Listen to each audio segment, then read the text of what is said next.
जय हिंद दोस्तों, मैं नवीन शर्मा आप सभी का स्वागत करता हूं। आशा करता हूं आप सब एकदम अच्छे हैं, एकदम बेहतरीन हैं। एक बार सारे प्यारे दोस्त बताएंगे आप सब कैसे हैं। उम्मीद करेंगे अच्छे होंगे, बेहतरीन होंगे। और साथ ही हम लोग पढ़ रहे थे टारगेट बैच को।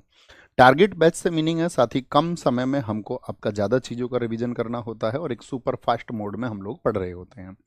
तो कल हम लोग अपना एक टारगेट पूरा कर रहे थे 1857 का रिवॉल्यूशन। उस टाइम पे जो पीजेंट रिवोल्ट हुए आपका, या आपका धार्मिक सुधार आंदोलन। तो धार्मिक सुधार आंदोलन को हम लोग पढ़ रहे थे साथी, ठीक है। और उसके बाद में अगर आज हमारे पास समय बचता है तो हम कांग्रेस कांग्रेस के अधिवेशन और मुस्लिम लीग की तरफ बढ़ेंगे। क्योंकि आप सबको पता है हम अपने टारगेट्स में एक क्लास आगे चल रहे थे। तो इस तरह से ही बैलेंस होता है। तो एक बार थम्स अप करिए सारे लोग कि आप बहुत ध्यान से हम आपको जो गाइड करते हैं उसको पढ़ने के लिए तैयार हैं। बाकी आप सब बहुत अच्छे होंगे, आसान्वित होंगे, ठीक है। और बाकी चिंता नहीं करनी है, अपनी पढ़ाई पर सारा ध्यान लगाना है। आप लोगों के लिए जो चीज़ें करने के लिए बनेंगी, जिन चीज़ों को, सिस्टम को सुधारने के लिए जो कुछ करना होगा उसके लिए हम हैं। बस आप लोग विश्वास रखना कि हम वो ठीक कर देंगे, ठीक है। तो साथ ही आज के इस टारगेट को शुरू करते हैं। कल हम पहुंच चुके थे आपका प्रार्थना समाज पर। ये हम आपको बता चुके थे प्रार्थना समाज। प्रार्थना समाज साथी जिस तरह से हमने बताया, इसमें एक सदस्य थे महादेव गोविंद रानाडे। महादेव गोविंद रानाडे ने भी इस सोसाइटी में सुधार हो उसके लिए अपने प्रयास किए। और क्या बोलेंगे, उनका जो जीवन काल है 1842 से लेकर के 1901 तक रहा। इनकी बुक है राइज ऑफ मराठा पावर। इन्होंने महाराष्ट्र में विधवाओं की स्थिति, यानी कि विधवाओं का पुनर्विवाह हो, उसकी स्थापना की। पूना सार्वजनिक सभा इनका बहुत पूछा जाता है, साथ ही आप सबको पता ही होना चाहिए पूना सार्वजनिक सभा की स्थापना किसने की थी। पूना सार्वजनिक सभा, तो क्या बोलेंगे, ये आपका महादेव गोविंद रानाडे थे। दक्कन एजुकेशन सोसाइटी, एसएससी ने बहुत बार पूछा है। डीईएस कहाँ पर है, पुणे में है, ठीक है। दक्षिण में आपका शिक्षा में सुधार आए, इसके लिए भी उन्होंने प्रयास किए। इनकी इस सोसाइटी से, डीएस से जुड़े व्यक्ति विष्णु शास्त्री चिपनूलकर, गणेश गोपाल अगरकर और बाल गंगाधर तिलक जी थे। एक साथी बंगाल में एक आंदोलन चला था, बहुत कम एज के थे आपका हेनरी विवियन डैरीजियो, विलियन नहीं विवियन, हेनरी विवियन डैरीजियो। तो इन्होंने यंग बंगाल आंदोलन चलाया, 5 वर्षों का है वो, 1826 से 31। दरअसल में ये था क्या, देखिए। तो ये दरअसल कलकत्ता हिंदू कॉलेज में 17 वर्ष की उम्र में प्रोफेसर बने थे। तो इन्होंने लोगों को बोला कि तुमको यार रेशनल थिंकिंग डेवलप करनी चाहिए। रेशनल थिंकिंग बोलते हैं दोस्त तर्कवादी विचारों को, कि आप तार्किक बनिए, ठीक है। आपको तार्किक बनना ही होगा। और आप बेवजह बिना किसी तर्क के, बुनियादी या पाखंड की चीज़ों को आप अपने ऊपर ढोकर चलते रहेंगे तो वह आपके जीवन को सरल नहीं बल्कि कठिन बनाएगा। क्योंकि आपका समय फिर उन सब चीज़ों में जाएगा जिस समय को आप अन्य चीज़ों में इस्तेमाल कर सकते हैं, ठीक है। तो 17 वर्ष की आयु में प्रभावशाली रहे बहुत। लेकिन क्या बोलेंगे, 1831 में इनकी डेथ हो गई, 22 वर्ष में एक्सपायर हो गए। सोचिए, कम उम्र में भी व्यक्ति तार्किक हो सकता है। ऐसा नहीं है कि बस जैसे आपको बताया जाता है कि उम्र के साथ ही मैच्योरिटी आती है, ऐसा नहीं है। आदिगुरु शंकराचार्य 8 वर्ष के थे, उनके अंदर मैच्योरिटी आ गई, ठीक है। मैच्योरिटी आ गई मतलब उन्होंने इस दुनिया को आपका एक दर्शन दिया, ठीक है, अद्वैतवाद। तो ऐसा जरूरी नहीं है कि, अब ये बात है कि आप कब तर्क करना शुरू करेंगे स्वयं से, आप तार्किक कब होंगे। ओके, पेटू जी एकदम ठीक आंसर है आपका। ईश्वर चंद्र विद्यासागर ये भी समाज सुधारक रहे हमारे देश में, 1820 से 1891 तक इनका जीवन रहा। संस्कृत कॉलेज में ये प्रधानाचार्य थे, पूरा नाम था ईश्वर चंद्र बंदोपाध्याय, ठीक है। इन्हीं को हम बोलते हैं क्लासिकल मॉडर्निस्ट, यानी कि इन्होंने दुनिया को मॉडर्न बनना सिखाया, ये भारत को, कि भाई समय के साथ में, जैसे हमने बताया कि पुरानी चीज़ों का, जो अच्छी चीज़ें उनका भी ख्याल रखें और जो नई चीज़ें शामिल करनी चाहिए वक्त के साथ में उनको भी हम शामिल करें। इन्होंने बोला कि संस्कृत शिक्षा पर जो ब्राह्मणों ने अपना एकाधिकार बना रखा है कि भाई संस्कृत शिक्षा सिर्फ ब्राह्मण आपका लेंगे और बाकी जो वर्ग है उसको इसका अधिकार नहीं होगा, निम्न जाति कह करके कुछ लोगों को उनकी शिक्षा से वंचित कर दिया गया। तो उस एक वर्ग के,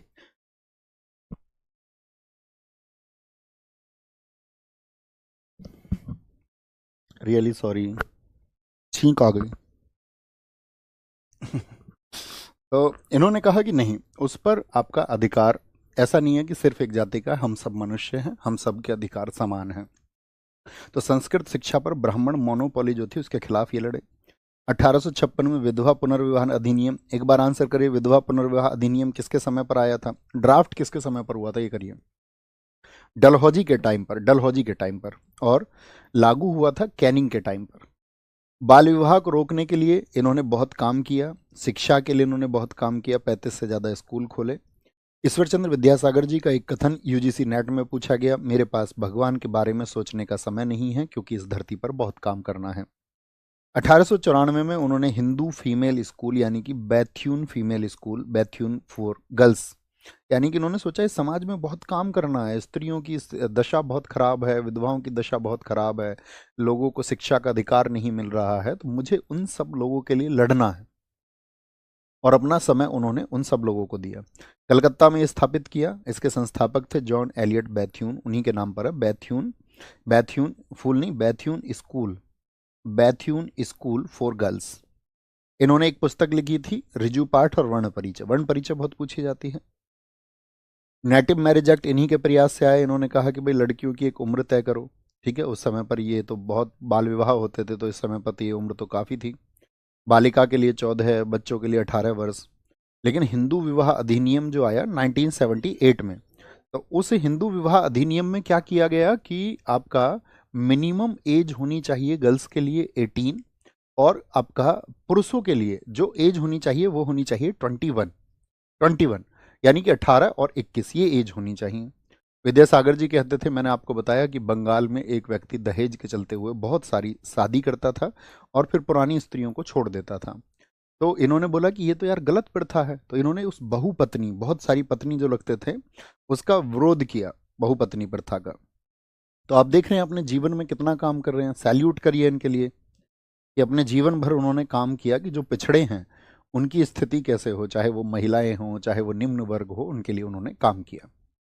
ग्रेजुएट होने वाली पहली महिला जो साथी भारत में इस समय पर कही जाती हैं वो थी आपका चंद्रमुखी बसु। ग्रेजुएट होने वाली पहली डॉक्टर जो थी भारत में वो कादम्बनी गांगुली।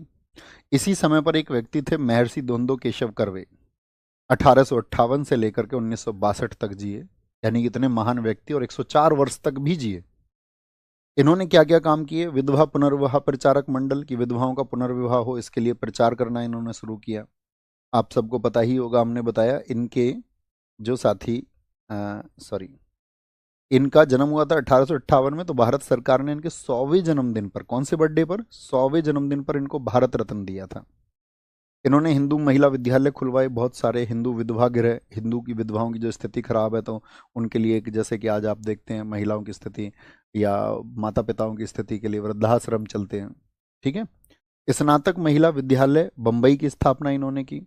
श्री नाथीबाई ठाकरसी विश्वविद्यालय से कौन जुड़े रहे, बहुत पूछा जाता है, इसको बोलते हैं SNDT। श्री नाथीबाई दामोदर ठाकर से, SNDT। SNDT की स्थापना किसने की, द्वंद्व केशव कर्वे। ऐसे ही एक समाज सुधारक रहे साथी आपका ज्योतिबा राव गोविंद राव फूले, बहुत महान व्यक्ति थे ज्योतिबा फूले जी। तो आप सब लोग जानते हैं वो माली समुदाय से थे, लेकिन उन्होंने निम्न वर्ग के लिए, यानी आजकल बहुत जगह पे माली समुदाय को आपका अन्य पिछड़ा वर्ग में रखा जाता है, लेकिन उन्होंने उस संपूर्ण व्यवस्था के लिए, उस ब्राह्मणवाद के खिलाफ उन्होंने लड़ाई लड़ी, जिस ब्राह्मणवाद ने लोगों को ये बता दिया था कि नहीं हम ही सर्वोच्च हैं। तो इन्होंने कहा कि कोई सर्वोच्च नहीं है, बहुत सारी कहानियाँ कपोल कल्पित हैं, और इनको, आपको इनकी पुस्तक को पढ़ना चाहिए, आपका बहुत माइंड सेट चेंज होगा। सत्यशोधक, बहुत 80-90 पेज की किताब है, आप चाहें तो उसको पढ़ सकते हैं। क्योंकि दोस्त तार्किक तो आपको होना पड़ेगा, आप अध्ययन से ही तार्किक हो सकते हैं, किसी की एक दो स्टेटमेंट को सुनकर के आप रेशनल हो जाएंगे, ऐसा नहीं हो सकता। तो इन्होंने सत्यशोधक समाज की स्थापना की 1873 में महाराष्ट्र में, ठीक है, क्योंकि इनके साथ में भी वो भेदभाव हुआ था उनके जीवन भर। तो इन्होंने अपनी पत्नी के साथ में मिल करके या उस समाज को सुधारने का काम किया। इनकी पत्नी ने बालिकाओं को पढ़ाना शुरू किया, तो लोगों ने गालियां दी कि एक स्त्री कैसे पढ़ा सकती है, निम्न बच्चों को, निम्न वर्ग के बच्चों को कैसे पढ़ा सकती है। बहुत गालियां खाई, अपने पति के पास पहुंची, लोग मेरे ऊपर मिट्टी फेंकते हैं, कीचड़ फेंकते हैं। तो उन्होंने कहा तुम 2 साड़ियाँ रख लो, एक रास्ते में गंदी हो जाए तो गंदी वाली कोई पहन के जाओ, वहां जाके तुम अपना वस्त्र वगैरह पकड़ के और अपना साफ तरीके से पढ़ाओ बच्चों को, रास्ते में फिर तुम गंदे वस्त्र पहन लो। और ये गालियाँ आपका, इनका काम है कीचड़ फेंकने का, लोगों का गालियाँ देने का, इन पर तुमको ध्यान नहीं देना है। तो उन्होंने गांव गांव बच्चों को पढ़ाना शुरू किया, बहुत सारे स्कूल उन्होंने बनाए। सैल्यूट करिए इनकी पत्नी सावित्रीबाई फूले और ज्योतिबा फूले जी को। तो इनकी जो लड़ाई थी वो किसके लिए थी, ये कहते हैं जाति जो भेदभाव है भेदभाव नहीं होना चाहिए, कोई डिस्क्रिमिनेशन नहीं होना चाहिए, किसी को खुद से ऊंचा या नीचा नहीं समझना चाहिए। महात्मा की उपाधि इनको महाराष्ट्र की एक स्थानीय सभा ने दी। इनकी पुस्तक का नाम गुलामगिरी है, बहुत पूछा जाता है। मराठी भाषा में इन्होंने लिखी थी। हिंदी में ट्रांसलेशन किया था विमल कीर्ति ने, एसएससी सीजीएल 2023 में पूछा गया। और ये यूएसए के अच्छे लोगों को इन्होंने समर्पित की। शिक्षा के संबंध में हंटर कमीशन के समक्ष इन्होंने गवाही दी कि किस तरह से शिक्षा प्रणाली होना चाहिए। महात्मा की उपाधि इनको 1888 में मिली थी और महात्मा गांधी जी से बहुत पहले मिली थी इनको महात्मा की उपाधि। इनकी पत्नी जो है सावित्रीबाई फूले, जिनका नाम हमने अभी लिया था, भारत की पहली अध्यापिका हैं, यानी कि महिला अध्यापक हैं। 1848 में इन्होंने फूले शिक्षा मंदिर ओपन किया था। ऐसे ही एक समाज सुधारक रहे आपका कौन, गोपाल कृष्ण गोखले। उन्होंने एक संगठन बनाया, कौन, आपका the servants of India society. संस्थापक रहे इसके ये, ठीक है, संस्थापक कौन, गोपाल कृष्ण गोखले।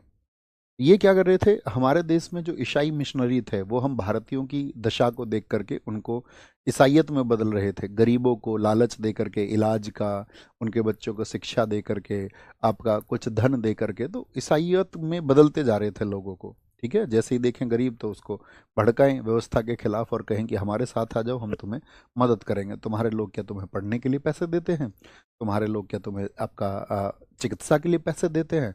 तो इस तरह से उन्होंने कहा कि नहीं, हम इसके खिलाफ आवाज़ उठाएंगे। तो सर्वेंट्स ऑफ इंडिया सोसाइटी आपका ईसाई मिशनरियों के खिलाफ एक स्वाधीनता आंदोलन था। 1915 में गोखले जी की मौत के बाद में श्रीनिवास शास्त्री जी ने इसको चलाया। अब आते हैं स्वाधीनता आंदोलन जो हमारे देश में चला। स्वाधीन समझ रहे हैं भाई? पराधीन का मतलब क्या होता है, किसी दूसरे के कंट्रोल में आप हैं। स्वाधीन का मतलब होता है आप खुद के अधीन हैं। तो हमारा देश स्वाधीन हो इसके लिए बहुत संघर्ष हुए। लेकिन उसके आरंभिक वर्ष कौन से हैं? जैसे कि समाज सुधारकों ने लोगों को जगाया और जगा करके उनको कहा कि तुम तार्किक बनिए, खुद पर विश्वास कीजिए और पाखंड को आप छोड़िए। तो लोग धीरे धीरे जागरूक होने शुरू हुए। अभी भी सब लोग जागरूक नहीं हैं, लेकिन बहुत सारे लोग जागरूक होते हैं। जो सोचते हैं, विचार करते हैं, जो रेशनल लोग हैं, वो जरूर, अच्छा विचारक आपका सारी चीज़ें सोच लेता है, लेकिन जिसके विचार के मार्ग या जिसका आपका उस तरह का जो रास्ता है वो सोच ही बंद हो चुकी है, वह उस मार्ग पर नहीं सोच सकता है। ऐसी ही संस्थाएं स्वाधीन आंदोलन के लिए शुरू हुई। बंगाल में प्रकाशक संस्था, बंगाल का पहला राजनीतिक संगठन है, इनको जनरली पढ़ना है। भारत का पहला राजनीतिक संगठन कौन सा है? Land holders society. Land holders कौन होते थे? जमींदार। अब अंग्रेजों का प्रभाव बढ़ा तो जमींदार शुरुआत में तो अंग्रेजों के साथ में थे, जब वो जमींदारी प्रथा को सपोर्ट कर रहे थे। लेकिन जब जमींदारों के भी हितों पर प्रश्न चिन्ह आया, जब जमींदारों के इंटरेस्ट टकराए, तो ईस्ट इंडिया कंपनी के खिलाफ हुए। तो जमींदारों का पहला संगठन बना आपका कलकत्ता में, जिसके संस्थापक थे द्वारिका नाथ टैगोर। और ये किस लिए था? जमींदारों के हित के लिए। बात क्लियर है? थम्स अप कीजिए एक बार। बंगाल ब्रिटिश एसोसिएशन 1843 में बना, ये भी जमींदारों के हित के लिए बना। ब्रिटिश इंडिया एसोसिएशन दादा भाई नरोजी ने बनाया, ये भारतीय वर्षीय सभा के नाम से जाना जाता है। और इसी ने आपका एक अखबार शुरू किया, हिंदू पैट्राइट अखबार, इसी संस्था ने। मद्रास नेटिव एसोसिएशन बना, ये दक्षिण भारत में पहला संगठन था। राजनीतिक संगठन समझ रहे हैं कि यानी कि जो ब्रिटिशियर्स हमारे देश में थे, ये उन सब की नीतियों का विरोध करते थे। ईस्ट इंडिया एसोसिएशन 1866 में बना, बहुत पूछा जाता है। ईस्ट इंडिया एसोसिएशन की स्थापना किस वर्ष में हुई थी? दादा भाई नरोजी ने की। पूना सार्वजनिक सभा 1870 में, एमजी रानाडे। कौन है? महादेव गोविंद रानाडे। इनको सुकरात बोलते हैं, महाराष्ट्र का। सुकरात जानते हो ना आप? सुकरात जिनके शिष्य प्लेटो हुए, प्लेटो जिनके शिष्य अरस्तु हुए, अरस्तु जिसके शिष्य आपका सिकंदर हुआ। तो ये फिलोसफर्स लोग हैं दुनिया में जिन्होंने लोगों को सोचने का तरीका सिखाया। नहीं तो पहले तो लोग सोचते भी नहीं थे, किसी ने कुछ कह दिया उसी को मान लेते थे। तो उन्होंने कहा कि भाई आप सोचिए, विचारिए, सभी पक्षों पर, पक्ष और विपक्ष को भी सोचिए। कलकत्ता स्टूडेंट्स एसोसिएशन बना। तो कहने का मतलब बहुत सारे संगठन बनने लग गए। इंडिया लीग शिशिर कुमार घोष का बहुत इंपॉर्टेंट है, 1875 का। नेतृत्वकर्ता इसके थे आपका आनंद बोस और सुरेंद्रनाथ बनर्जी। तो इस तरह के जब संगठन बन रहे थे, इंडियन एसोसिएशन बना 1876 में। मद्रास महाजन सभा बहुत इंपॉर्टेंट है, एसएससी बहुत पूछता है इसको, मद्रास महाजन सभा 1884। बॉम्बे प्रेसिडेंसी एसोसिएशन बना 1885 में, ये फिरोज शाह मेहता, इनके साथ में थे केटी मलंग, बदरुद्दीन तैयब जी। ये कुछ सभाएं हैं, इनको जर्नली पढ़ना है। ऐसा ही एक संगठन बना 1875 में, गिर गांव में। आपका कौन संस्थापक थे उसके? दयानंद सरस्वती। जिन्होंने इस पाखंडवाद के खिलाफ एकदम से आपका क्या बोलेंगे आवाज उठाई। और उस समय पे ये मानिए तुम इस सनातन को सबसे ज्यादा संगठित करने का काम या इस सनातन में लोगों ने जो पाखंड भर दिया था उसके खिलाफ में जो आवाज उठाई, उस आवाज को उठाने वाले इस भारत में सबसे बड़े व्यक्ति रहे हैं स्वामी दयानंद सरस्वती।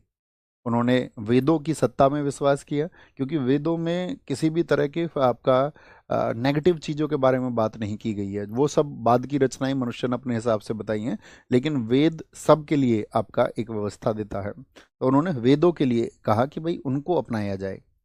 इनके प्रथम गुरु ऋषि संपूर्णानंद थे। इन्होंने ही स्वामी की उपाधि इनको दी थी। गहरा त्याग इन्होंने कर दिया 21 वर्ष की उम्र में। दूसरे गुरु बनाए स्वामी विरजानंद, जिनको भारत का मार्टिन लूथर कहा जाता है। ठीक है। वेदों की ओर लौटो किसने कहा था? Go back to Vedas. भारतीयों के लिए भारत ये नारा किसका था? ये आपका दयानंद सरस्वती जी का था। हरिद्वार ये एक बार कुंभ में गए थे, तो वहां पर इन्होंने बहुत पाखंड देखा, तो पाखंड खंडिनी पताका ये 1867 में उन्होंने वहीं स्थापित कर दी। वैलेंटाइन सरोल ने अपनी पुस्तक इंडियन अर्नेस्ट में दयानंद सरस्वती को भारतीय अशांति का जनक कहा है, क्योंकि इतनी जबरदस्त आवाज, इनके तर्क ऐसे होते थे कि इसके समय पे कहते हैं कि उस समय पे जो भारत था उसमें 1/3 जनसंख्या ऐसी थी जो सीधे तौर पर दयानंद सरस्वती जी से बहुत प्रभावित थी। उन्होंने इतने तूफानी स्पीच दिए, इतने जबरदस्त तरीके से उन्होंने काम किया। हर एक व्यवस्था को सुधारने का काम उस समय सनातन की को उन्होंने किया। तो इसीलिए इन्होंने देखा कि यार इनके पक्ष में तो सब लोग होते जा रहे हैं। तो वैलेंटाइन सरोल लिखता था, जैसे उसने तिलक जी को भी लिखा है भारतीय शांति का जनक, कि भारत में अशांति इन लोगों की वजह से है, तो हम लोग विरोध भी ना करें। और जब हम लोग विरोध करते हैं तो ये लोग उसको कहते हैं अशांति। इनकी मृत्यु के बाद आर्य समाज का नेतृत्व जो आया वो आया लाला हंसराज और लाला लाजपत राय। क्योंकि आपको पता होना चाहिए स्वामी दयानंद सरस्वती को आपका उनकी विरोधी ताकतों ने क्या कर दिया था, कांच पिला दिया था दूध में मिला करके, ग्लास पिसा हुआ कांच, जिसकी वजह से उनकी डेथ हुई थी। ये देश अच्छे लोगों को जीवित भी नहीं रहने देता। इनकी मृत्यु के बाद आर्य समाज का नेतृत्व लाला हंसराज, देश तो नहीं कह सकते, हम ये कहेंगे कि ये यहाँ के खराब मनुष्य अच्छे मनुष्यों को जीवित नहीं रहने देते। ठीक है, और या तो उनके जैसे खराब बन जाओ तो ठीक है, या तो उनके जैसी सोच कर लो तो ठीक है। इसके बाद में क्या बोलेंगे, लाला हंसराज और लाला लाजपत राय जी ने आर्य समाज को चलाया। और आप हर जगह देखते होंगे डीएवी स्कूल देखा है आपने आपके आसपास, है यस और नो? ये डीएवी का मतलब ही क्या होता है? दयानंद एंग्लो वैदिक, जो कि आपका वैदिक शिक्षा पर चलता है। इनकी पुस्तक का नाम था सत्यार्थ प्रकाश, और ये पुस्तक इन्होंने प्रकाशित की थी 1875 अजमेर से। भाषा हिंदी में लिखी थी। और फिर इसमें क्या बोलेंगे कि दूसरा दूसरा इसका प्रकाशन हुआ। और जब इसका प्रकाशन हुआ तो इसको आप याद रख लेना, ईश्वर चंद्र विद्यासागर और केसी सेन ने कहा था कि भाई तुम जो है ना अपनी रचना को इसको हिंदी में ही लिखना, नहीं तो ये पहले संस्कृत में लिखना चाह रहे थे क्योंकि संस्कृत पर उनकी बहुत पकड़ थी। तो दूसरा संस्करण जो आया था वो 1882 में आया था। ठीक है, दूसरा संस्करण क्यों आया भैया? दूसरा संस्करण यानी कि क्योंकि उनकी संस्कृत पर पकड़ थी, तो हिंदी के कुछ शब्दों में उनको लगा कि ये त्रुटि है और उनके कहीं कोई और अर्थ ना समझे जाए, इसीलिए उन्होंने दूसरा एडिशन निकाला था। 1870 में आर्य समाज की शाखा लाहौर में खोली और इसी वर्ष भारत का पहला हिंदू अनाथालय, याद रख लेना, भारत का पहला ऑर्फनेज जो है, पहला अनाथालय, वो स्वामी दयानंद सरस्वती जी ने खोला था। इन्होंने बाल विवाह को रोकने के लिए कार्य किए। इन्होंने कहा लड़की की उम्र कम से कम 16 वर्ष और लड़के की कम से कम 25 वर्ष होनी चाहिए। ऐसा ही एक आर्य महिला समाज चलाया जो कि पंडिता रमाबाई ने चलाया था। सरस्वती और पंडिता की उपाधि किसी महिला को मिली है तो वो रमाबाई हैं। आर्य समाज से जुड़े पत्र थे सुधर्मा और सुभाष पत्र। ऐसी ही एक धर्म सुधार संस्था चली, थियोसॉफिकल सोसाइटी। थियोसॉफिकल सोसाइटी दरअसल में नस्ल भेद को दूर करने के लिए उसने काम किया था कि हम दुनिया में, आप ऐसा मत समझना कि जैसे हमारे देश में जातियों के नाम पर भेदभाव है, हमारे देश में धर्म के नाम पर भेदभाव है। दुनिया में सिर्फ जाति और धर्म के नामक भेदभाव नहीं है, दुनिया में व्यक्ति को भेदभाव करने के लिए कुछ ना कुछ चाहिए। जो आपका ज़्यादा होते हैं संख्या में, जो संख्या में निम्न होते हैं, उनके ऊपर वो कुछ नियम थोप देते हैं, या जो आपका इंटेलेक्चुअल कॉम होती है वो किसके ऊपर दूसरे नियम थोप देगी जिसको शिक्षा से वंचित किया गया है। तो गोरे काले की लड़ाई है, रंग भेद भी हैं, आप जानते हैं। अब तो आप देखते होंगे हमारे देश में भाषा के ऊपर भी लड़ाई होने लगी है कि वो इस भाषाई को नहीं जानते हैं। भाषाई राज्यों के ऊपर बहुत लड़ाई रही है, ठीक है। लिंग के ऊपर बहुत लड़ाई है, स्त्री और पुरुष के ऊपर। तो व्यक्तियों को मतलब हमेशा बंटने का काम उन्होंने किया है। कभी भी उन्होंने एकजुट रहने का और खुद को मनुष्य और सामने वाले को मनुष्य मान करके उन्होंने काम नहीं किया है। पूरा संसार बहुत अच्छा हो सकता है अगर सभी एक दूसरे को मनुष्य माने, हम भी मनुष्य माने और सामने वाला भी मनुष्य माने, तो एक बेहतर दुनिया बनाई जा सकती है, ठीक है। क्योंकि कुछ हिंसा तो होती है सभ्यता के विकसित होने के लिए, हिंसा जरूरी है। जैसे महात्मा गांधी जी कहते हैं सिर्फ अहिंसा का मार्ग जो है वही हो सकता है, लेकिन सभ्यताओं के विकसित होने के लिए हिंसा ना हो ऐसा हो नहीं सकता। क्योंकि हम सब लोगों ने खेत जोते हैं अपने, और जब हम सब लोगों ने अपने खेत जोते तो आप जानते होंगे खेत जोतने का काम पहले कौन करता था? कौन सा जानवर होता था बताइए? सांड या बैल? तो आप कहेंगे बैल। सांड को तो प्रजनन प्रक्रिया के लिए छोड़ दिया जाता था कि वह गायों के लिए प्रजनन का काम करेगा, ठीक है, और गायें दूध देंगी। लेकिन खेती का काम कौन करेगा? बैल। और सांड को बैल बनाने के लिए जो प्रक्रिया है वो क्या है? आप समझते हैं उसको? उसके अंडकोश को खत्म कर दिया जाता है, यानी उसको नपुंसक बनाया जाता है, ताकि वह उन प्रजनन जैसी प्रक्रियाओं में, सेक्स जैसी प्रक्रियाओं में पार्टिसिपेट ना कर सके, और उससे खेती योग्य काम लिए जाते थे। क्या ये हिंसा नहीं है? आप सोचिए। बहुत सारे लोग कहेंगे नहीं, जानवर को मारना ही हिंसा है। अच्छा, ये बात आप बैल से पूछिए। यदि एक पुरुष को नपुंसक बनाया जाए और उसके जो अंडकोश हैं उनको प्रभावित किया जाए इसी तरह से, तो उसको पुरुष जाति हिंसा मानेगी कि नहीं मानेगी? तो हम कहेंगे कि यहाँ पर आप बहुत सारा वर्ग कह सकता है हिंसा अस्पष्ट है, लेकिन हिंसा तो है। तो इस मनुष्य ने अपनी सभ्यता को आगे चलाने के लिए हिंसा से ही शुरुआत की है। हमने ना जाने कितने कीटनाशकों का छिड़काव किया अपनी फसलों में, तो हिंसा तो हमने की कि नहीं की? आप सोचिए। तो ये सभ्यता हिंसा से ही चलती आई है। तो सिर्फ अहिंसा हम कह दे कि हाँ उससे ही ये सभ्यता चलती है, तो इस सभ्यता का विकास ही नहीं हुआ।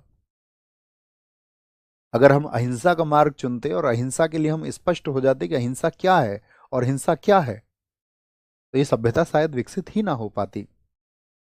तो ऐसे ही नस्ल भेद को दूर करने के लिए थियोसॉफिकल आंदोलन चला, जिसकी स्थापना हुई 1875 में न्यूयॉर्क में। और इसके संस्थापक थे मैडम हेलेना ब्लाटावस्की और हेनरी स्टील अलकाट। ये कहाँ के थे? आपका रूस के और अमेरिका के व्यक्ति थे। ये लोग भारत में आए क्योंकि भारत में भी बहुत नस्ल भेद था। 1879 में मुंबई में इन्होंने कार्यालय खोला, 86 में इन्होंने चेन्नई में कार्यालय खोला। 1889 में एनी बेसेंट थियोसॉफिकल आंदोलन से जुड़ी। इनका जन्म है 1847 से 1933। अडियार चेन्नई में इनकी डेथ हुई थी। तो भारत ये कब आई थी? 1893। आप इस वर्ष को पढ़ते होंगे, यही वर्ष है जब गांधी जी अफ्रीका गए, यही वर्ष है जब स्वामी विवेकानंद जी ने आपका शिकागो में भाषण दिया था। 1898 में सेंट्रल हिंदू कॉलेज की स्थापना किसने की थी? एनी बेसेंट जी ने। और यही CHC सेंट्रल हिंदू कॉलेज बाद में 1916 में BHU बन गया था, यानी कि बनारस हिंदू यूनिवर्सिटी बन गया था। इसके लिए सबसे ज़्यादा प्रयास किए थे मदन मोहन मालवीय जी ने। BHU तो जानते होंगे ना? BHU बनारस आपका क्या बोलेंगे, Banaras Hindu university. Brothers of service संस्था किसने बनाई? ये भी एनी बेसेंट ने। और एनी बेसेंट इस देश को बहुत प्रेम करती थी। उन्होंने हमारे देश की नागरिकता ले ली थी, यूँ तो वो आयरलैंड की रहने वाली थी, लेकिन इस देश में नेता भी हमारे देश के उतने व्यथित नहीं होते थे यहाँ के घटनाक्रमों पर जितने हमारे विदेशी नेता, यानी कि जो हमारे बाहर से आकर के लोग रहे। जैसे 1921 का मोपला नरसंहार आप देखिए, एक किसान आंदोलन के तहत में 50,000 हिंदुओं का लगभग कत्ल कर दिया गया। तो बाबा साहब भीमराव अंबेडकर जी ने खूब बोला उसके बारे में आपका, और आपका ये एनी बेसेंट जी ने खूब बोला उसके बारे में, आप रिसर्च करना। महात्मा गांधी जी ने उसके बारे में कुछ नहीं बोला था, ठीक है, वो उस पर चुप्पी साध गए थे। तो बहुत उस समय पर तो बहुत बातें भी चली थी कि गांधी जी इस पर कुछ स्टेटमेंट क्यों नहीं देते। तो जातीय भेदभाव और बाल विवाह रोकने के विरोध में जो इसके लीडर थे कर्नल अलकाट, उनकी डेथ हो गई 1907 में। तो तभी जिम्मेदारी मिली थियोसॉफिकल की किसको? एनी बेसेंट को। कब अध्यक्षा बनी? 1907 में। ऐसी ही एक संस्था थी रामकृष्ण मिशन। ब्रह्म को जानने के लिए हमेशा प्रयास किए रामकृष्ण परमहंस ने। टीचर थे, बीच में फोटो लगा हुआ है। ये इनकी वाइफ है। अपनी वाइफ में ये माँ काली का रूप देखते थे और इन्होंने हमेशा अपनी वाइफ की पूजा की। और ये इनके शिष्य हैं, कौन आप जानते हैं, नरेंद्र जी को, यानी कि स्वामी विवेकानंद जी को। इनके शिष्य स्वामी विवेकानंद रहे। और स्वामी विवेकानंद जी ने अपने पूरे जीवन भर अपने गुरु की शिक्षाओं को दुनिया में भेजा। यानी कि वो जिन चीज़ों पर बात कर रहे थे उनमें से अधिकांश चीज़ें किनकी थी, उनके गुरु के मैसेज थे। रामकृष्ण परमहंस जी से उन्होंने जो शिक्षाएं प्राप्त की, उन्होंने उनको दुनिया में प्रचारित प्रसारित किया। तो बहुत आप हमारा लेक्चर देखना स्वामी विवेकानंद जी का, यूट्यूब पे जा करके आप स्वामी विवेकानंद जी के बारे में तड़प जाओगे, है ना। कभी आपके पास समय हो तो अपने होमवर्क में किनारे पर लिखिए, भैया का स्वामी विवेकानंद जी का हिस्ट्री की क्लास में टॉपिक जरूर देखेंगे और सुनेंगे। ये दो लेक्चर हम चाहेंगे जिनको आप जरूर सुने, स्वामी भगत सिंह जी को, ठीक है, जो हमारे शहीद भगत सिंह जी थे, और स्वामी विवेकानंद जी को। इन दोनों लोगों को आप जरूर हमारे लेक्चर्स में सुने, ठीक है। विवेक भाई, इस बात का आपकी का उत्तर क्या ही बन सकता है। बोल रहे सर माने ना माने, वो आपकी श्रद्धा है, आप माने ना माने। देखिए, हमने क्या कहा आपसे, अच्छा लेखक जब किताब लिखता है तो वो चाहता है कि उसके सार को अपनाया जाए, वहां से कंक्लूजन निकाल के लोग उसको फॉलो करें। जैसे मान के चलिए, आप किसी के लिए, मतलब आपके लिए कोई श्रद्धा का विषय है, चाहे जो भी हो, तो एक श्रद्धा का विषय हुए, तो आपको फिर उनको श्रद्धा का विषय मानता है, और मान के ये सोचना है कि वो परम शक्ति है, और उस परम शक्ति का मुझ पर एक वॉच है। मैं कभी गलत कार्य सोचूंगा भी नहीं, करूंगा भी नहीं। अगर आप उनको सोचते हुए कोई गलत कार्य नहीं कर रहे हैं, ए मानव होने का कोई काम आप नहीं कर रहे हैं, अब आप पूजा पाठ करते हैं और सड़क पर चलते आप लड़कियों को छेड़ते हैं, तो आप किसी भी एक भय की वजह से, आप किसी एक डर की वजह से किन्हीं को श्रद्धेय मानकर, और ये भय और डर नहीं होता, ये समर्पण भी होता है कई बार, कि मेरा तो समर्पण उनके लिए। और आप जब एक सही मार्ग का चुनाव करते हैं और आप एक सही जीवन जी रहे होते हैं, तो आपकी वो श्रद्धा अच्छी हो जाती है। तो मानना ना मानना आपके ऊपर है, ठीक है, लेकिन उसको परम शक्ति मानो, वो एक परम शक्ति है। और वो परम शक्ति का सिद्धांत इसीलिए है कि आप अपने जीवन में किसी भी कुकर्म से पहले सोचेंगे और सोचने को मजबूर हो जाए, और सभी लोग सोचे। नहीं तो आप देखोगे बहुत लोग बहुत भक्ति करते हैं और खूब पाप भी करते हैं। नहीं करते, तुम बताइए। बहुत लोग ऐसे हैं जो भक्ति नहीं करते और पाप भी नहीं करते। बहुत सारे लोग ऐसे हैं भक्ति भी नहीं करते और आपका खूब आपका कर्म करते हैं, अच्छे काम करते हैं। मिल जाएंगे, बहुत लोग आपको मिल जाएंगे। जैसे हम आपको अपने घर से ही बताएं, हमारे पिताजी नहीं करते कुछ भी पूजा पाठ वगैरह, कुछ भी कोई मूर्ति पूजा, कुछ कुछ नहीं करते। वो किसान आदमी है, खेत में मेहनत करते रहे, हम सबकी परवरिश की, हम सबको उन्होंने सिखाया स्ट्रिक्ट बिहेवियर के साथ में। आप किसी के साथ गलत नहीं सोच सकते, ना कर सकते। उन्होंने अपनी चीज़ें छोड़ दी, खुद कभी कोई लालच नहीं रखा। हमारी मम्मी बहुत धार्मिक हैं, धार्मिक प्रवृत्ति की हैं। तो वो सबका अपना, आप सबका सम्मान करिए जो जो चुन रहा है, लेकिन बात ये कंक्लूजन और रिजल्ट वो पॉजिटिव होना चाहिए, वो आपको मानव बनाने वाला होना चाहिए। अगर आप दुनिया की सारी व्यवस्थाओं को अपनाते हुए भी मानव नहीं है, तो फिर कोई अर्थ नहीं है किसी भी एक चीज़ का। अगर आप कोई डिस्क्रिमिनेशन करते हैं, खुद को आप ज़्यादा अहंकार में बड़ा समझते हो, किसी को छोटा समझते हो, गोरे काले का मतलब भेदभाव यदि आप करते हैं, तो आप मानव नहीं हैं। कहानी ये है सारी। क्योंकि मनुष्य, आप अगर ये मान के चलोगे कि सृष्टि ने किसी ने बनाया, तो सृष्टि में बनाया तो उन्होंने इसलिए बनाया कि आप किसी के साथ भेदभाव करें। तो वह तो उस सृष्टा की एक कृति है। आपको तो बहुत पूजना चाहिए उसको, उस ईश्वर की बनाई हुई किसी भी चीज को आपको बहुत पूजना चाहिए, बहुत श्रद्धा भाव रखना चाहिए।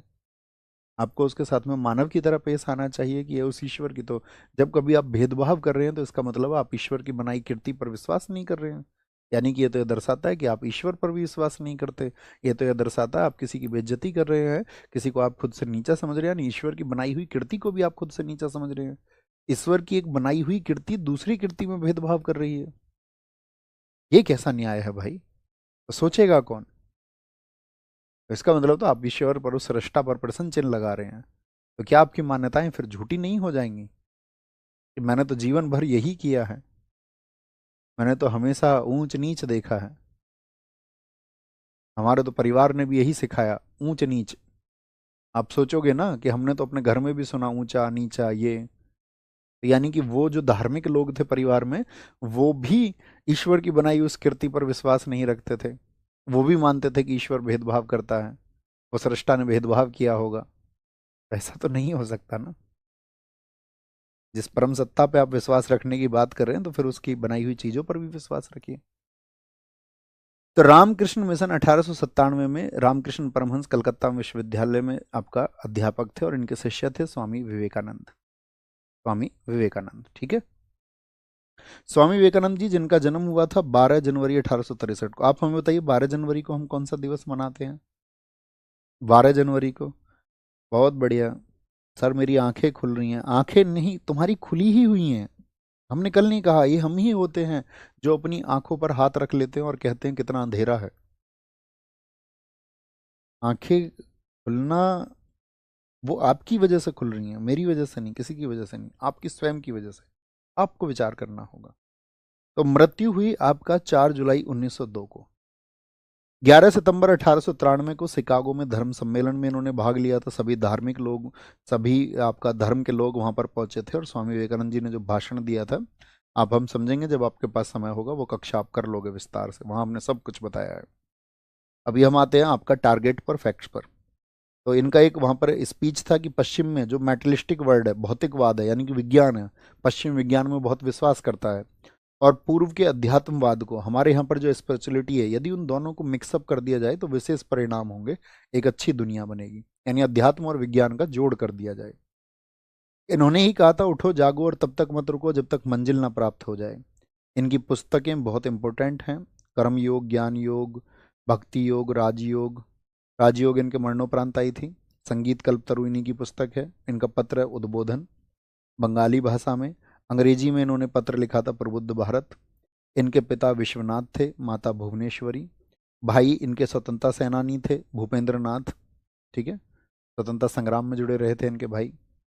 इनको स्वामी की उपाधि जो दी स्वामी विवेकानंद, वो दी किसने? आपका रामकृष्ण परमहंस ने। और आपका गुरु काली माँ के उपासक थे, इनके गुरु थे। और जयसिंह राठौड़ थे आपका खेतड़ी के महाराज, जिन्होंने इनको स्वामी की उपाधि दी थी। रामकृष्ण मठ की स्थापना कब हुई थी? ये हुई थी 1899 में चेन्नई में। इनका उद्देश्य था वेदांत का प्रचार। वेदांत यानी कि उपनिषदों के प्रचार के लिए इन्होंने अपना पूरा जीवन लगा दिया। ये बाहर भी गए, विदेश में भी गए, फंडिंग के लिए गए। आपको आज जो आप पूजते हैं ना स्वामी विवेकानंद जी को, बहुत आज स्टूडेंट वर्ग के अंदर बहुत सम्मान है।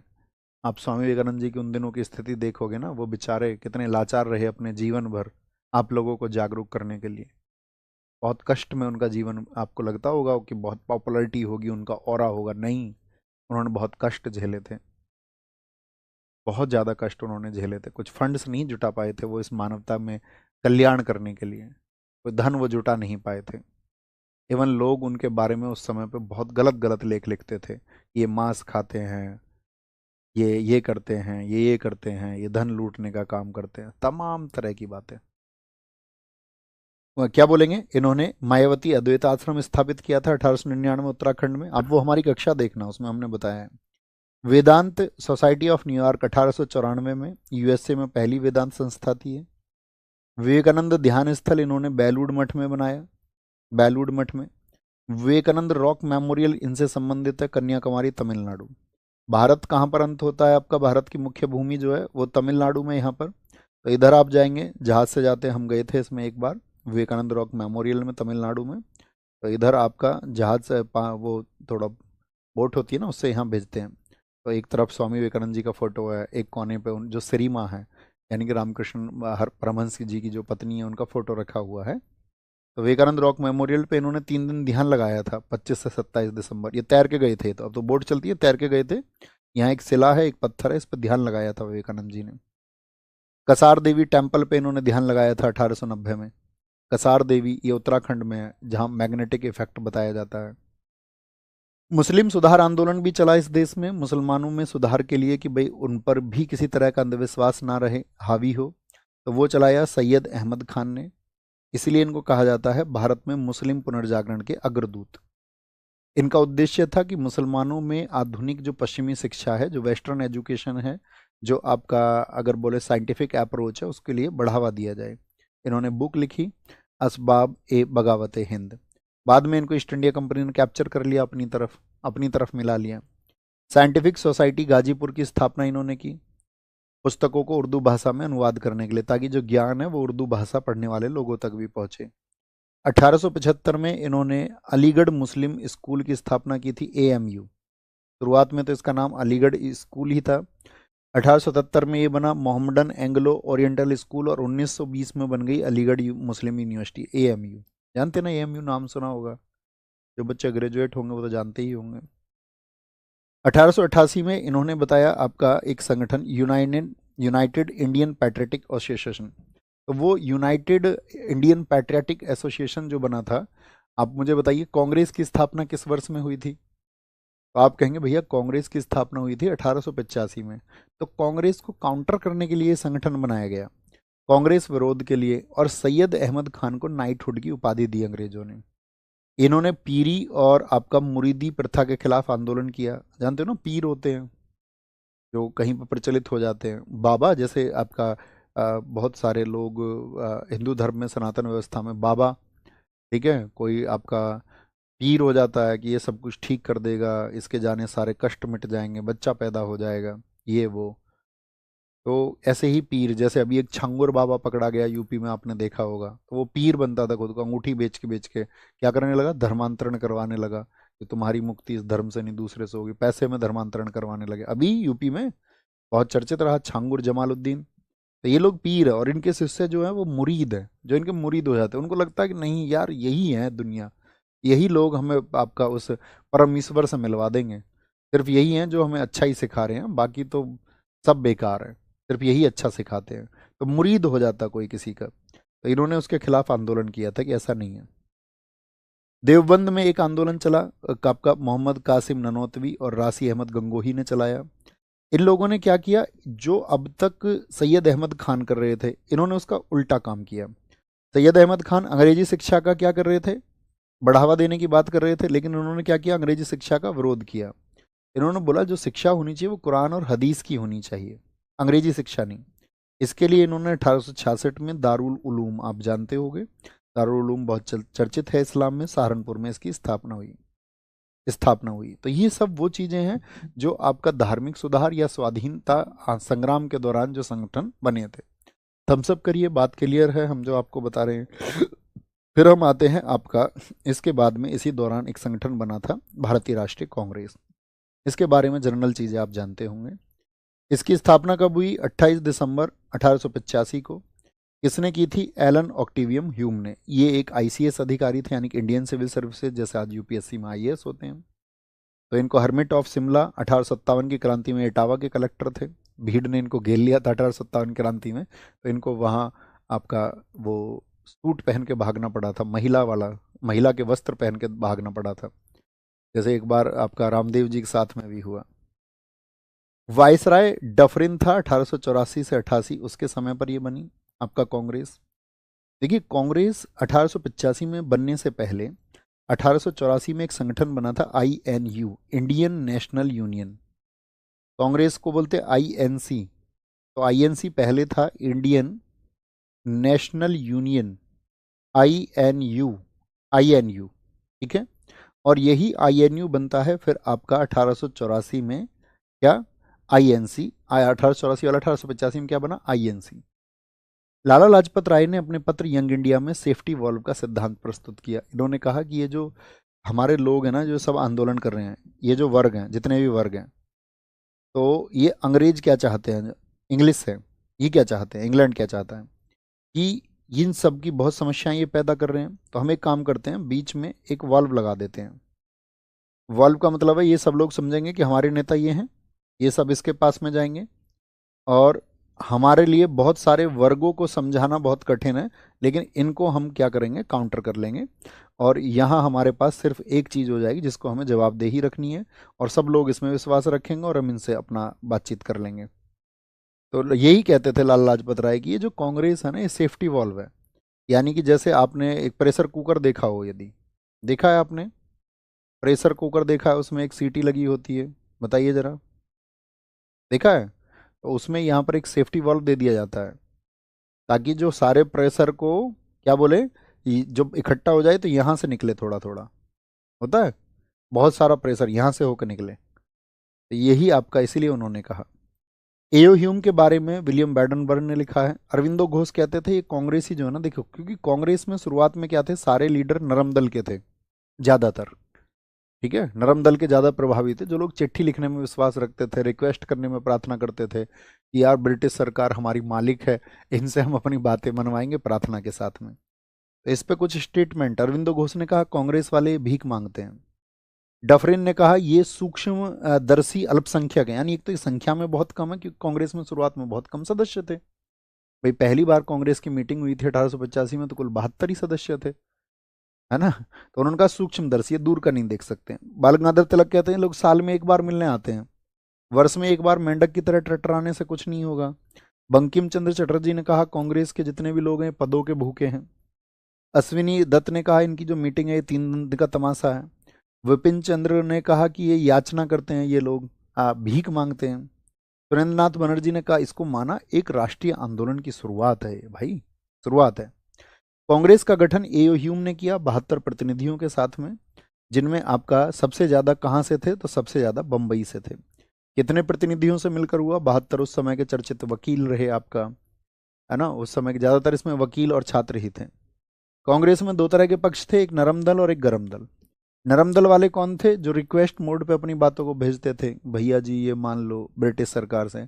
गरम दल वाले कहते थे कि भाई हमारा जो मार्ग होगा ना वो हिंसा का मार्ग होगा, हमको अपनी बातें ऐसे रिक्वेस्ट मोड से नहीं मनाई जा सकती हैं, या हमको ऐसे बोलना भी नहीं चाहिए रिक्वेस्ट मोड पर।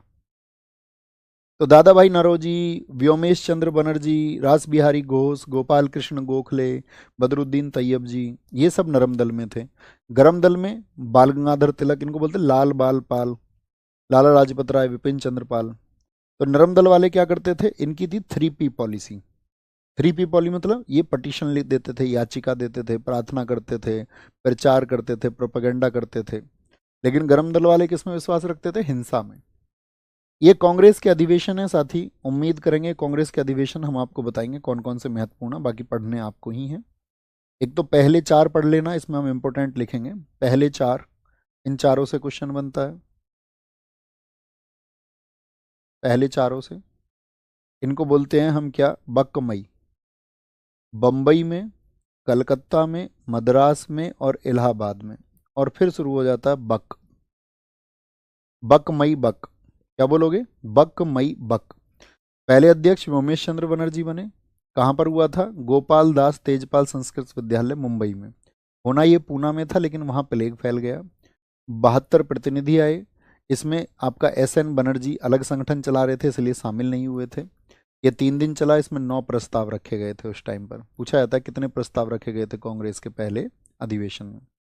दूसरी बार में अध्यक्ष रहे दादा भाई नौरोजी, 3 बार अध्यक्ष रहे वो कांग्रेस के, 1886 में रहे, 93 में, 1906 में। ये पारसी समुदाय से थे। पारसी समुदाय समझते हैं, टाटा जी का फैमिली है, या जो फैमिली थी आपका, जो इंदिरा गांधी जी ने शादी की थी फिरोज गांधी से, वो कौन थे, वो आपका पारसी थे। दूसरे में सदस्य कितने रहे, 434। SSC इस नंबर को बहुत पूछती है, इस वाले नंबर को, तो इसको पढ़ेंगे एक बार। तीसरे में कौन रहे, प्रथम मुस्लिम अध्यक्ष रहे। चौथे में क्या रहे, पहले अंग्रेज अध्यक्ष रहे। तो इस तरह से पूछे जाएंगे, समझ रहे हैं। 1896 में पहली बार वंदे मातरम कब गाया गया था, तो पहली बार जो वंदे मातरम गाया गया वो कलकत्ता अधिवेशन में रहमतुल्लाह शानी की अध्यक्षता में। गांधी जी ने कब भाग लिया था, 1901 में, क्योंकि गांधी जी 1893 में अफ्रीका गए, और लोग सोचते 1915 में वापस आए। अरे भैया वो बीच बीच में भी आते रहते थे, देश था उनका, घूमने आते थे। गांधी जी सूट बूट वाले आदमी थे, कोई गरीब व्यक्ति नहीं थे गांधी जी, ठीक है। बम्बई हेनरी कॉटन जिन्ना ने पहली बार भाग लिया। 1905 में बंगाल विभाजन के बाद में, बंगाल विभाजन कब हुआ था, 1905 में, और उसके खिलाफ चला था स्वदेशी आंदोलन।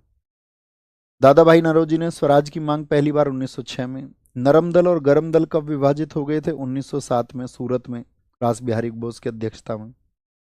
1911 जनगण मन पहली बार कब गाया गया, तो पटन विसन नारायण धर की अध्यक्षता में। कांग्रेस जो साथी आपका नरम दल और गरम दल में बट गई थी, उनके साथ में नरम दल गरम दल तो एक हुए ही, मुस्लिम लीग भी उनके साथ हो गया। इनके प्रयासों की वजह से हुआ, बाल गंगाधर तिलक जी और एनी बेसेंट के अधिकारों से। यहीं पर तिलक जी ने कहा था स्वराज्य मेरा जन्मसिद्ध अधिकार है और मैं इसे लेकर रहूंगा। तो 1918 में पहला विशेष अधिवेशन हुआ बम्बई में हिशन इमाम की अध्यक्षता में। 1918 दिल्ली, मदन मोहन मालवीय। 1919 अमृतसर में खिलाफत आंदोलन, हम आपको बताएंगे खिलाफत आंदोलन क्या था, आगे चल के हम इन घटनाओं को पढ़ेंगे। एक बार थम्स अप करिए कि इस चार्ट को हम भैया देखेंगे, हम इसमें महत्वपूर्ण बस आप मार्क कर दीजिए जिनको हम भूलें ही ना। पहला नहीं सॉरी, दिल्ली के विशेष अधिवेशन में सबसे कम उम्र के अध्यक्ष बने थे 35 साल में मौलाना अब्दुल कलाम नहीं, अबुल कलाम, भारत के पहले शिक्षा मंत्री हैं। गांधी जी कितनी बार कांग्रेस के अध्यक्ष रहे? सिर्फ एक बार, 1924 कर्नाटक में। ठीक है, पहली महिला अध्यक्ष कब बनी थी और कौन थी? सरोजनी नायडू। तो ये पहली भारतीय महिला है, पहली भारतीय महिला। ठीक है, लेकिन 1917 देखिए जरा, 1917 हमने नहीं लिखा। ओहो, 1917 नहीं लिखा हमने। 1917 में पहली यूरोपीय महिला थी। ठीक है, क्या बोलोगे? 1917 में पहली यूरोपीय महिला, उसको भी लिख लेना। 1917 में बोल देना पहली महिला कौन थी? Annie Besant. पहली महिला एनी बेसेंट थी। लेकिन क्या एनी बेसेंट भारतीय थी? तो आप कहोगे नहीं भैया, वो भारतीय नहीं थी। पहली भारतीय महिला पूछे तो आपका 1925, ये 8-8 साल के अंतर पर रही। प्लस 8 जोड़ दो तो 1925 हो जाएंगे। तीसरी महिला जो आई थी वो 8 पर आई थी, 1933 हो जाएंगे। तो ये 8-8 साल का अंतर है। 17 में कौन थी आपका? Annie Besant. 25 में बनी सरोजिनी नायडू और 1933 में बनी नलिनी सेनगुप्त। ठीक है, लाहौर अधिवेशन बहुत इंपॉर्टेंट है। लाहौर अधिवेशन, जवाहरलाल नेहरू, पूर्ण स्वराज की मांग यहाँ पर की। 1930-35 में कोई अधिवेशन नहीं हुआ। 1931 ये आपका, आपको याद होगा 23 मार्च 1931 को शहीद भगत सिंह जी को, आपका राजगुरु सुखदेव जी को फांसी हुई। तो उनकी फांसी होने के बाद में गांधी जी गए थे कराची में, तो वहाँ उनको काले झंडे दिखाए गए थे। वहीं पर गांधी जी ने कहा गांधी मर सकते हैं लेकिन गांधीवाद नहीं। ये कराची अधिवेशन में उन्होंने कहा। फैजपुर गांव में हुआ पहला अधिवेशन है, गांव में। ठीक है, कहाँ पर हुआ? गांव में हुआ फैजपुर अधिवेशन।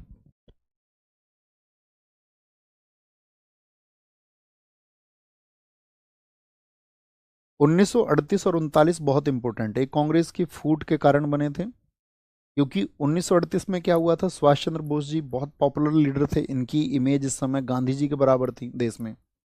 1939 में भी इन्होंने कहा अध्यक्ष हम बनेंगे। अब चूंकि इनके फैसले ऐसे थे कि गांधी जी के फैसलों से वो मेल नहीं खाते थे, तो गांधी जी ने कहा नहीं, तुम अध्यक्ष नहीं बनोगे इस बार। तो कांग्रेस में चुनाव होने की स्थिति आ गई। पहली बार चुनाव होने की स्थिति जब आ गई तो ऐसा हुआ कि गांधी जी ने इनके खिलाफ एक कैंडिडेट उतार दिया, बी पट्टाभी सीतारमैया। लेकिन सुभाष चंद्र बोस जी को वहां पर 1580 वोट मिले, पट्टाभी सीतारमैया को 1377 वोट मिले और पट्टाभी सीतारमैया की हार हो गई, जिनके बारे में गांधी जी ने यह कहा था कि बी पट्टाभी सीतारमैया की हार मेरी हार होगी। और ये फिर अध्यक्ष बन गए। लेकिन क्या हुआ, कांग्रेस की जो कार्यकारिणी थी, राष्ट्रीय कार्यकारिणी, उसने इस्तीफा दे दिया। यानी कि अब काम ही नहीं करेंगे। उन्होंने लॉ बना दिया कि अध्यक्ष कुछ भी काम करना चाहते हैं तो राष्ट्रीय कार्यकारिणी से पहले परमिशन लेनी पड़ेगी। तो इसके चलते हुए फिर क्या हुआ कि इन्होंने ही फिर कांग्रेस को छोड़ दिया। और आपको याद होगा 1939 में इन्होंने, सुभाष चंद्र ने कांग्रेस को छोड़ दिया और इनकी जगह अध्यक्ष बने राजेंद्र प्रसाद। रामगढ़ में, क्योंकि ये सेकेंड वर्ल्ड वॉर का टाइम था, तो सबसे लंबे समय तक अध्यक्ष कौन रहे? अबुल कलाम आजाद, सबसे लंबे टाइम तक। ठीक है, सबसे लंबे समय तक ये अध्यक्ष रहे आपका। और एक पूछा जाएगा आज़ादी के समय अध्यक्ष कौन है? जेबी कृपलानी। सबसे लंबे समय तक, क्योंकि सेकंड वर्ल्ड वॉर चल रहा था, कांग्रेस को लग रहा था इसके बाद तो हम आज़ाद ही हो जाएंगे, तो अब कांग्रेस की मीटिंग की जरूरत नहीं है। ओके, बात क्लियर है? इसको पढ़ेंगे एक बार आप लोग, आप कहेंगे हाँ जी भैया हम इसको जरूर पढ़ेंगे। देखिए आपको पता होगा 1905 में एक घटना हुई थी, बंगाल विभाजन। नहीं जानते तो जानिए। अंग्रेजों की क्या नीति थी कि हिंदू और मुसलमान में हमको इनको बांटना है। तो इन्होंने क्या किया कि बंगाल को ऐसा बांटा कि एक तरफ तो हिंदू ज़्यादा हो गए और एक तरफ मुस्लिम ज़्यादा हो गए, ताकि एक खाई पैदा हो। और साथ में एक संगठन बनवा दिया मुसलमानों का कि भाई कांग्रेस तुम्हारे अधिकारों की बात नहीं करेगी, तुमको तो अपना संगठन बनाना पड़ेगा, एक मुस्लिम लीग। तो ये अंग्रेजों ने इस मुस्लिम लीग को पैदा करवाया, भारत में हिंदू और मुसलमानों के बीच में खाई को पैदा किया। क्योंकि अंग्रेज जानते थे अगर हिंदू मुस्लिम यहाँ भारत में यूनाइट रहेंगे तो भारत बहुत शक्तिशाली और सशक्त देश होगा, विदेशी शक्तियां फिर इसको नियंत्रित नहीं कर पाएंगी। मुस्लिम लीग 1906 में 30 दिसंबर 1906 ढाका में। यहाँ क्या था, जो उस समय का वाइसराय था मिंटो था, उससे 35 लोग मिले थे, डेलीगेशन गया था एक। अलीगढ़ स्कूल के सचिव थे मोहसिन उल मुल्क, आगा खां, हाकिम अजमल। इन्होंने डिमांड्स रखी थी कि भैया विश्वविद्यालय हमारा एक होना चाहिए, विधान परिषद में हमारा आपका पार्टिसिपेशन बढ़े, हमको एक सेपरेट इलेक्टोरेट चाहिए, यानी कि हमारे लोगों को चुनने के लिए हमारे लोग ही वोट करें। अंग्रेजों ने ये दिया था इनको या नहीं, पृथक निर्वाचक मंडल? आपने पॉलिटी पढ़ी हो तो 1909 का मार्लिमेंटो अधिनियम आपने पढ़ा होगा। तो क्या दे दिया था मुसलमानों को? दे दिया था 1909 में सेपरेट इलेक्टोरेट, पृथक निर्वाचक मंडल, यानी कि मुसलमान जो कैंडिडेट चुनाव में खड़ा होगा उसके लिए वोट सिर्फ मुसलमान डालेंगे। ठीक है।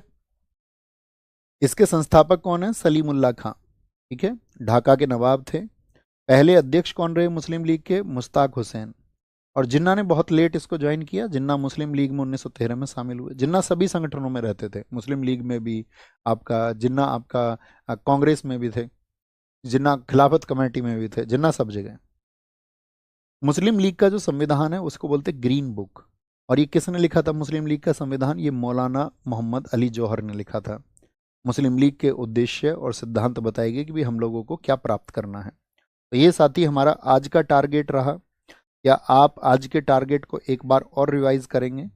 ठीक है, तो हमने आज का टारगेट आपको दिया है, और आज का टारगेट तो हमारा समय रहते पूर्ण हुआ है, समय रहते। ठीक है, बहुत बढ़िया। इसको एक बार आप लोगों को रिपीट करना है, और हमारा जो नेक्स्ट टारगेट होगा, जो हमारा कल का टारगेट होगा, और कल का साथी ऐसे भी हो सकता है कि क्लास हम आपको रिकॉर्ड करके दें। ठीक है ना, कल वाला, मतलब उससे कोई अंतर नहीं आता वैसे रिकॉर्ड और ऑन रिकॉर्डिंग से, लेकिन वो सच बोलना ठीक रहता है, तो हम इसलिए उसको देना चाहते हैं क्योंकि अब आप जानते हैं एसएससी में आपका बदलाव के लिए, और आपको लगेगा कि भाई अगले कुछ दिन आपकी शायद क्लास डिस्टर्ब भी रह सकती है, 2-4 दिन, क्योंकि साथ ही उस पढ़ाई को हम करें और हमें नहीं पता रहे कि गड़बड़िया क्या है, तो उस पढ़ाई का भी कोई महत्व नहीं है। तो पहले चीज़ें भी सुधर जाएं तो वो ज़्यादा सही रहेगा। तो ऐसा भी हो सकता है। ओके, तो ये हम आपको कर्जन और बंगाल विभाजन, क्योंकि हम शायद उसमें इनिशिएट लेंगे, बहुत ज़बरदस्त इनिशिएट लेंगे, और आप देखेंगे हम आपके लिए क्या करेंगे।